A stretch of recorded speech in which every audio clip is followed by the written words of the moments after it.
최영일의 시사본부 10분 인터뷰. 네, 국민의힘 전당대회 일정은 이 3월로 정리가 돼가는 것 같습니다. 마찬가지로 이 전대를 두어 당원 투표의 비율을 높이는 것으로 의견이 모이고 있는데요. 자, 그러면서 이 예비 당권 주자들이 지역 당원들과 접촉을 늘려가는 양상입니다. 최근 영남 지역에서 아주 바쁜 일정을 보내고 있는 안철수 국민의힘 의원과 이야기를 나눠보겠습니다. 전화로 연결합니다. 의원님 안녕하세요. 네, 안녕하셨습니까? 네, 자, 이달 초부터 부산과 경남 지역에서 일정을 소화하고 계시더라고요. 그렇죠. 굉장히 많은 분들을 만나고 계시는데, 자, 영남 지역에서 이렇게 스킨십을 넓혀가는 이유 뭔가요? 뭐 합당으로 당에 들어온 지 얼마 안 됐으니까 인사드리러 다니는 게 당연하지 않습니까? 네. 또 전당대회 출마 선언도 했으니까 자연스럽게 지역 순회하고 있는데요. 부산 경남이 제 고향이어서 이제 거기서부터 시작한 겁니다. 네. 이렇게 만나 뵈면 제가 뿌리 깊은 영남 사람인데 서울에서 재선, 경기에서 삼선 국회의원을 해서 그런지 제가 그 지역 출신인 걸 잘 모르시는 분들이 계세요. 그래서 저희 집안 사실은 뿌리가 경북 영주고요. 네. 저희 할아버님 때부터 부산서 자리 잡고 할아버님이 부산 산고 아버님이 부산 공고 제가 부산고등학교 나와서 3대가 부산에서 자리 잡았거든요. 네네. 뭐 해군으로 지내서 군복무하기도 했고 그런 말씀드리고 있습니다. 네, 자, 지역 고향이기 때문에 뿌리에서 시작을 했다. 자, 근데 의원님 지역 소통하시면서 메시지들을 계속 내셔가지고요. 최근 SNS 보니까요. 당원분들을 만나면 만날수록 지금 당심은 당의 변화와 총선 승리를 통한 윤석열 정부의 성공에 있다는 것을 느끼게 됩니다. 그렇죠. 자, 이런 걸 남기셨는데 지역에서 주로 어떤 이야기들을 많이 들으십니까? 두 가지 정도 공통적으로 듣는 얘기가 첫 번째가 아직 정권 교체가 완성 안 됐다. 그 이야기입니다. 네. 그러니까 대선에서 이겼지만은 지금 헌정사상 최악의 여소야대 아닙니까? 네. 그래서 원래 대통령 임기 첫 해가 개혁의 골든타임이 돼야 되는데 민주당 대선 불복 심리로 개혁을 못하고 있죠. 그래서 2024년 총선에서 승리를 해야지 비로소 민주당도 승복을 하고 윤 정부 개혁 골든타임이 시작될 수 있을 거다. 이제 그런 말씀 하나 하고요. 네. 두 번째로는 최근에 그 화물연대 파업에 대해서 정부가 이 법과 원칙에 따라서 단호하게 대응한 것을 아주 높게 평가하고 계십니다. 네네. 그리고 연금, 노동, 교육개혁 다시 한 번 더 의지 강조하셨고 문재인 케어로 건강보험 재정 급격하게 악화되는 거 개혁하겠다고도 말씀하셨는데 거기에 대해서도 굉장히 좋은 평가시거든요. 네네. 그래서 당원분들이 저한테 정말 이번에야말로 총선이 압승을 해서 대한민국을 위한 미래를 위한 개혁을 해달라. 그래서 저는 당대표 되면 수도권 70석 이상 얻어서 170석 달성하겠다. 또 그렇게 약속했습니다. 네, 큰 약속을 하셨습니다. 자, 이 정진석 비대위원장이요. 전당대회 룰 개정에 대해 논의를 공식화했습니다. 지난 12일부터 14일까지요. 엠브레인 퍼블릭, K-스탯 리서치, 코리아 리서치, 한국 리서치가 조사한 이 전국 지표 조사를 보니까 이 국민의힘 차기 당대표 적합도 조사도 들어 있습니다. 자, 자세한 내용은 중앙선거 여론조사 심의위원회 홈페이지를 참조하시면 되고요. 국민의힘 지지층에서 안철수 의원님이 13%로 가장 높았습니다. 당원조사 100%에 좀 반대하는 입장, 그 이유가 있을까요? 예, 그게 제가 개인의 유불리 때문이 아니라는 거는 그 데이터를 보면 아실 겁니다. 네네. 그래서 저는 이게 총선 승리에 도움이 되지 않을 것 같아서 그 우려 때문에 제가 말씀을 드리는 거거든요. 네. 그러니까 저는 우리가 좀 더 국민들과 당원들 앞에서 당당하게 나서면 좋겠습니다. 사실 뭐 속된 표현으로 이 당대표 뽑는 게 뭐 골목대장이나 친목회장 선거가 아니지 않습니까? 네, 그렇죠. 정말 이번에야말로 대통령님과 손발을 잘 맞춰가지고 이 총선 승리를 하자는 중책을 맡은 이 당대표 선거거든요. 네. 그래서 정말 이번에 뽑힌 당대표가 공정하고 이기는 공천으로 한 사람이라도 더 당선시켜가지고 그 성공하는 게 사실 이 윤석열 정부 성공 그리고 우리 당의 미래가 걸려 있는데 결론적으로 드리고 싶은 말씀이 저는 당내 누가 나와도 저는 이길 자신이 있습니다. 그래서 좀 정정당당하게 국민 앞에서 정정당당한 모습을 보이는 것이 우리 총선에 도움이 된다. 그런 생각을 하고 있습니다. 네, 알겠습니다. 이 같은 조사를 보니까요. 국민의힘 지지층을 놓고 보면 안 의원님이 1위였는데 전체 결과로는 유승민 전 의원이 또 1위예요. 이 안 의원님, 그 경쟁자로 보이는 유승민 전 의원에 대한 평가는 어떻게 하시겠습니까? 저는 지금 경선 룰 개정하자는 게 저는 유승민 전 의원 배제하기 위한 건 아니라고 생각합니다. 네. 사실 지난번에 경기도지사 경선 때도 보셨지만 그때는 50대 50 룰이었거든요. 네네. 당신 민심이. 근데도 그때 패배하셨기 때문에 현행 70대 30 룰 유지해도 저는 어려울 거라고 생각해요. 그래서 근데 이런 상황에서 사실 이 역사가 있는 당원이면은 헌법이거든요. 당의 헌법이죠. 예. 그것을 18년 동안 유지한 이유가 다 있는데 이 자칫하다가는 국민들 여론이 악화되고 대통령께도 부담이 될 수 있을까? 그게 좀 우려됩니다. 네. 그래서 아까도 말씀드렸지만 우리가 정정당당하게 대결하면 당원과 우리 지지자 국민들께서 누가 총선 승리를 통해서 대통령을 뒷받침할 수 있는 사람인지 저는 판단해 주실 거라고 믿습니다. 네. 자, 당원들이 판단할 것이다. 국민들도 함께 할 것이다. 자, 안 의원님 지난 5월 아까 잠깐 언급 주셨습니다만 인수위원장 시절에 110대 국정과제를 함께 발표하시기도 하셨고요. 또 윤석열 정부의 연대 보증입니다. 이런 표현도 등장했어요. 네. 자, 지난주에 윤 대통령 이 국정과제 점검회의를 생방송으로 진행했습니다. 여기에 이제 국정과제들이 다 이제 언급이 됐으니까 어떻게 보셨습니까? 네, 저 사실 그 대통령님과 함께 그 국정과제를 이렇게 제가 안을 만들고 이제 재가를 받는 형식으로 진행을 했었는데요. 네. 그때 이제 가장 중요한 원칙이 그 세 가지가 개혁의 축이 되어야 된다. 그러니까 첫 번째가 경제 민생, 두 번째가 지방 균형 발전. 네네. 그 다음에 세 번째는 장기적으로 노동 개혁, 교육 개혁, 연금 개혁. 이 세 가지였었거든요. 그런 비전이 그대로 유지가 되고 있었고요. 그러네요.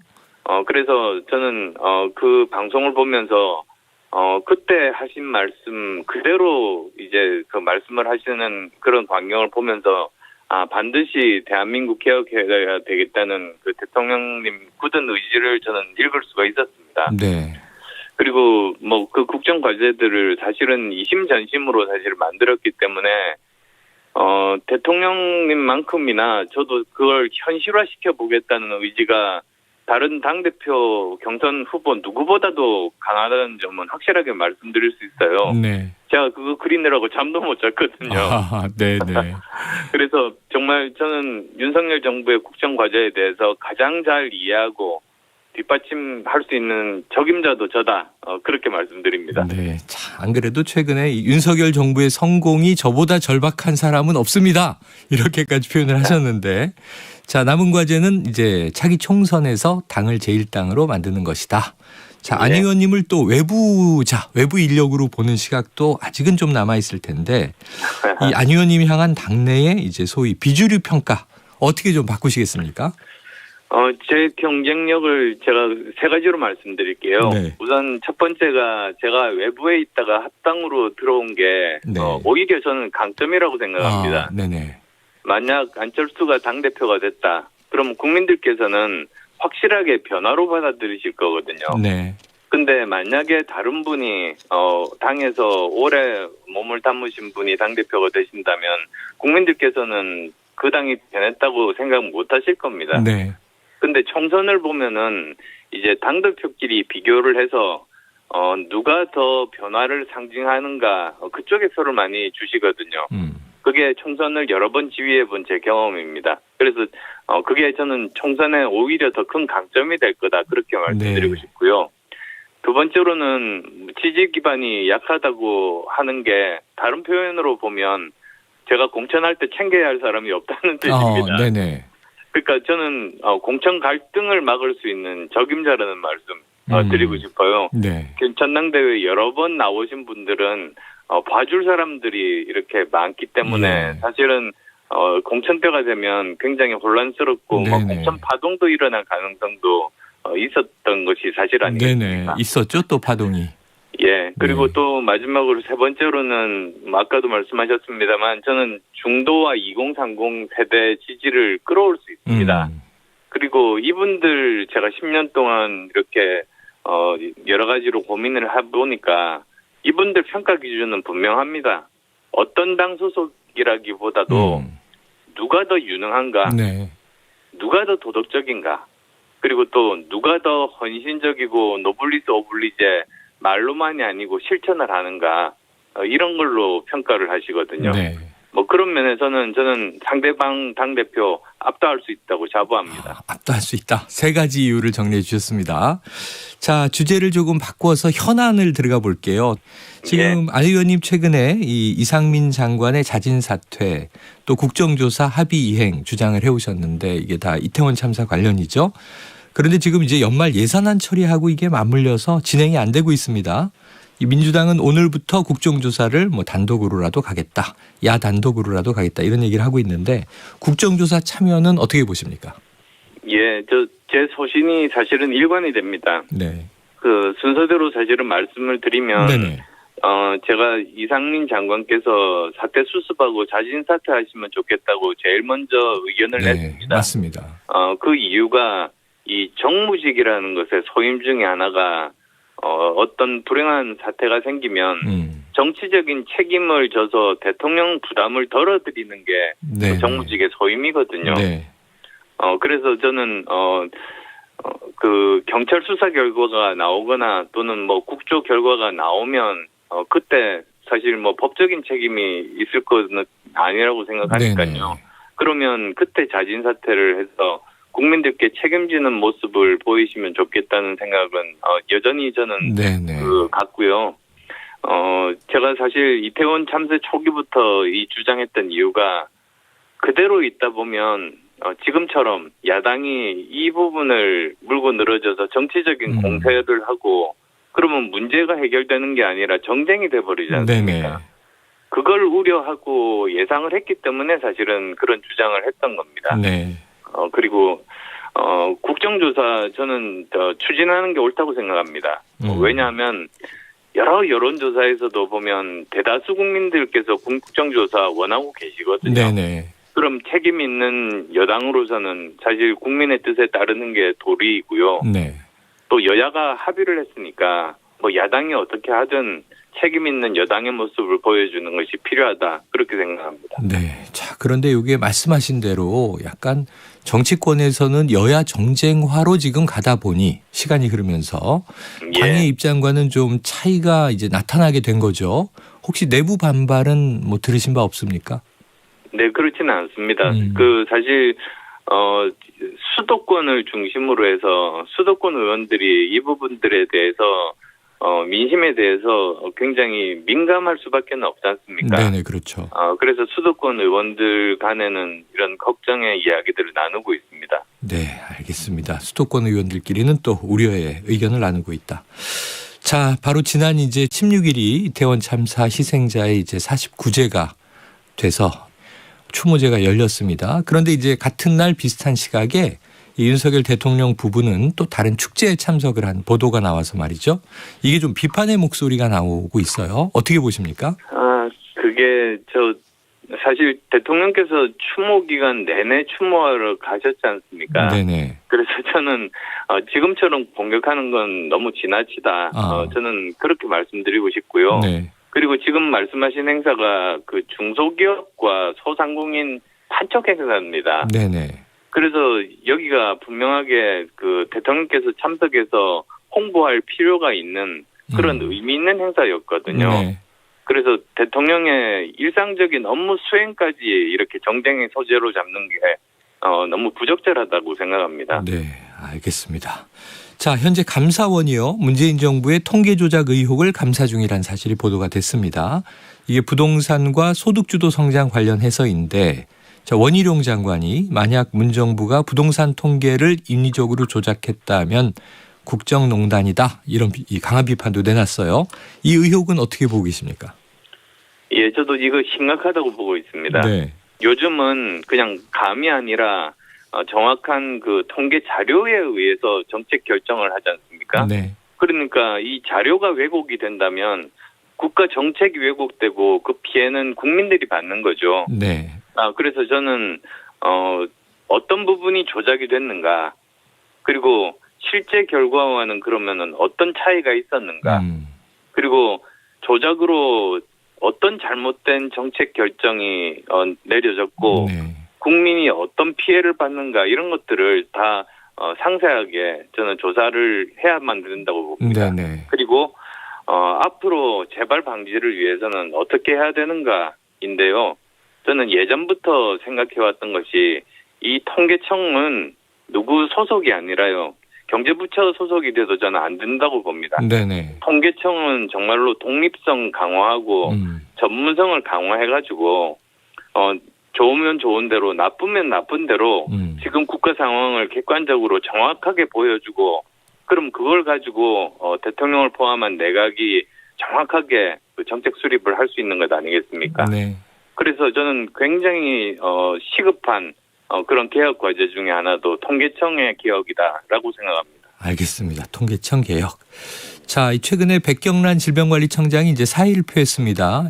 후임으로는 또 지영미 한국 파스테르 연구소장이 내정됐는데, 뭐 이제 이 윤 대통령과 이 사적 인연이 있는 인사다, 이런 보도도 있지만 보니까 안 의원님과는 서울의대 동기더라고요. 네. 예, 그러면 너무 잘 아실 텐데 어떻게 평가하십니까? 네, 뭐 지금 말씀하신 분들 사실 저 모두 다 해당 분야 전문가들입니다. 네. 그리고 또 국내에만 국한된 게 아니라 국제적인 네트워크를 갖추신 분들이시거든요. 네.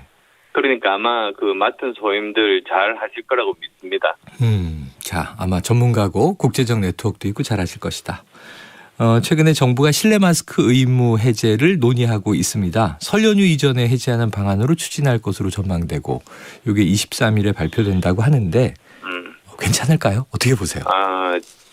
사실 저 개인적인 의견을 말씀드리면 지금 판단하기보다는 내년에 해를 넘겨가지고 세계적인 추세를 보는 게 좋겠다고 생각합니다. 네네. 사실 이 겨울철이라는 게 밀집, 밀접, 밀폐 환경이 조성되는 때여가지고 호흡기 감염병 확산에 굉장히 취약한 그 시즌이거든요. 네, 그렇죠, 그렇죠. 근데 지금 이제 전 세계적인 상황을 보면 중국도 지금 문제고, 네. 최근 보도 보니까 미국도 지금 독감이 예년에 비해서 3배, RSV도 2배, 그리고 코로나까지 재확산돼서 미국이 트리플 데믹이다. 지금 그런 기사까지도 있습니다. 네네. 그러니까 저는 정부가 일방적으로 어떤 목표 시점을 정하는 것보다는요, 그게 뭐 미래를 예측할 수가 없지 않습니까? 네네. 그래서 명확한 데이터하고 전문가 분석에 의해 가지고 국민이 안전하다는 과학적인 확신이 있을 때, 네네. 저는 그때가 실내 마스크 해제, 의무 해제도 가능할 거라고 그렇게 생각합니다. 의원님 굉장히 많은 이슈를 오늘 다 소화했습니다. 오늘 말씀 정말 감사합니다. 네, 감사합니다. 네, 지금까지 안철수 의원이었고요. 이 인터뷰는 오늘 오전에 녹음으로 진행이 됐습니다.